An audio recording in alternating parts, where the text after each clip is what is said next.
ಉಡುಪಿ ಜಿಲ್ಲೆ ಕಟಪಾಡಿಯಲ್ಲಿ ಹೆಲ್ಮೆಟ್ ಕುರಿತಂತೆ ಸವಾರರಿಗೆ ಜಾಗೃತಿ ಮೂಡಿಸಲಾಯಿತು. ಕಲಾವಿದರು ಯಮರಾಜನ ವೇಷ ತೊಟ್ಟು ಹೆಲ್ಮೆಟ್ ಹಾಕದವರನ್ನ ಅಡ್ಡಗಟ್ಟಿ ಬುದ್ಧಿಮಾತು ಹೇಳಿದ್ರು. ಇತ್ತೀಚಿನ ದಿನಗಳಲ್ಲಿ ಉಡುಪಿಯಲ್ಲಿ ಹೆಲ್ಮೆಟ್ ರಹಿತ ಪ್ರಯಾಣದಿಂದ ಹೆಚ್ಚು ಸಾವು ಸಂಭವಿಸ್ತಾ ಇದ್ದು, ಹೀಗಾಗಿ ಪೊಲೀಸರು ವಿಶಿಷ್ಟ ರೀತಿಯಲ್ಲಿ ಜಾಗೃತಿ ಮೂಡಿಸಿ ಗಮನ ಸೆಳೆದ್ರು. ಪೊಲೀಸರ ಕಾರ್ಯಕ್ಕೆ ಸಾರ್ವಜನಿಕರಿಂದ ಭಾರಿ ಮೆಚ್ಚುಗೆ ವ್ಯಕ್ತ ಆಗಿದೆ.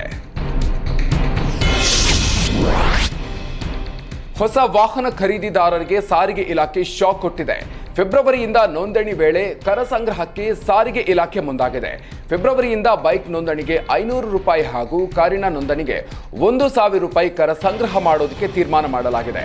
ಕರ ಸಂಗ್ರಹದಿಂದ ಬಂದ ಹಣವನ್ನ ಕಾರ್ಮಿಕರ ಸಾಮಾಜಿಕ ಭದ್ರತೆ ಮತ್ತು ಕ್ಷೇಮಾಭಿವೃದ್ಧಿ ಮಂಡಳಿಗೆ ವಿನಿಯೋಗಿಸಲಾಗುತ್ತೆ.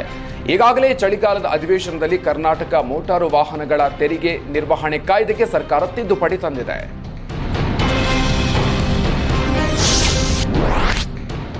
ಕೋಲಾರದ ಮುಳಬಾಗಿಲಿನಲ್ಲಿ ಗಣರಾಜ್ಯೋತ್ಸವ ಆಚರಣೆ ಸಂಬಂಧ ಪೂರ್ವಭಾವಿ ಸಭೆಯನ್ನ ನಡೆಸಲಾಯಿತು. ತಾಲೂಕು ಮಟ್ಟದ ಅಧಿಕಾರಿಗಳು ಗಣರಾಜ್ಯೋತ್ಸವದಲ್ಲಿ ಹಾಜರಾಗಬೇಕು ಅಂತ ಸಮೃದ್ಧಿ ಮಂಜುನಾಥ್ ತಿಳಿಸಿದರು.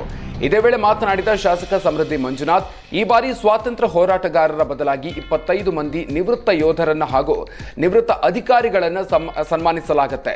ತಾಲೂಕಿನ ಸರ್ಕಾರಿ ಹಾಗೂ ಅನುದಾನಿತ ಶಾಲೆಗಳಲ್ಲಿ ವ್ಯಾಸಂಗ ಮಾಡ್ತಾ ಇರುವ 50,000 ಮಂದಿ ವಿದ್ಯಾರ್ಥಿಗಳಿಗೆ ಲಡ್ಡುಗಳನ್ನು ವಿತರಿಸಲಾಗುತ್ತೆ. ಕಾರ್ಯಕ್ರಮದಲ್ಲಿ 1,000 ಆಸನದ ವ್ಯವಸ್ಥೆಯ ಜೊತೆಗೆ ಅದ್ದೂರಿಯಾಗಿ ವೇದಿಕೆ ನಿರ್ಮಿಸಲಾಗುತ್ತೆ ಅಂತ ಹೇಳಿದ್ರು.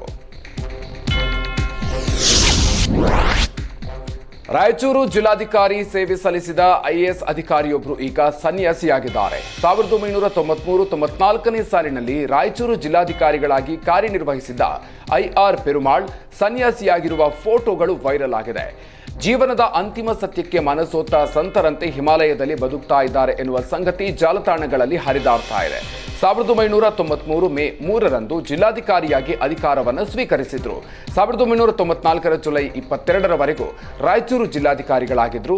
ಜಿಲ್ಲಾಧಿಕಾರಿಯಾಗಿದ್ದ ಐಆರ್ ಪೆರುಮಾಳ್ಗೆ ಸನ್ಯಾಸಿಯಾಗುವಂತ ಸಂಗತಿ ಏನಿತ್ತು ಅಂತ ಸೋಷಿಯಲ್ ಮೀಡಿಯಾಗಳಲ್ಲಿ ಚರ್ಚೆ ನಡೀತಾ ಇದೆ.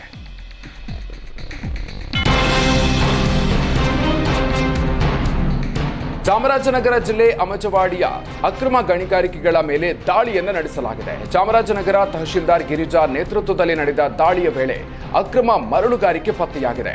ಮಣ್ಣು ಸಾಗಾಟಕ್ಕೆ ಬಳಸಿದ್ದ 2 ಟ್ರ್ಯಾಕ್ಟರ್, 2 ಬೈಕ್ಗಳನ್ನು ವಶಪಡಿಸಿಕೊಂಡಿರುವ ಅಧಿಕಾರಿಗಳು ಓರ್ವನನ್ನ ವಶಕ್ಕೆ ಪಡೆದು ಪೊಲೀಸರಿಗೆ ಒಪ್ಪಿಸಿದ್ದಾರೆ. ಚಾಮರಾಜನಗರ ಗ್ರಾಮಾಂತರ ಠಾಣೆಯಲ್ಲಿ ಪ್ರಕರಣ ದಾಖಲಾಗಿದೆ.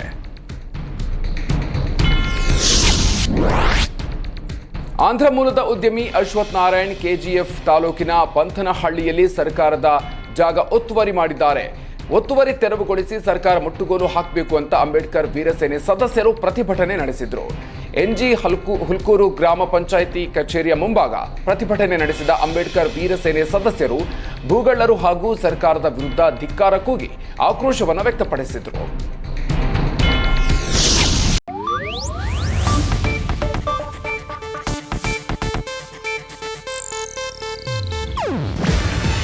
ಇದು ಏಷ್ಯಾನೆಟ್ ನ್ಯೂಸ್ ನೆಟ್ವರ್ಕ್ ಪ್ರಸ್ತುತಿ. ನೀವು ನೋಡ್ತಿದ್ದೀರಾ ಏಷ್ಯಾನೆಟ್ ಸುವರ್ಣ ನ್ಯೂಸ್.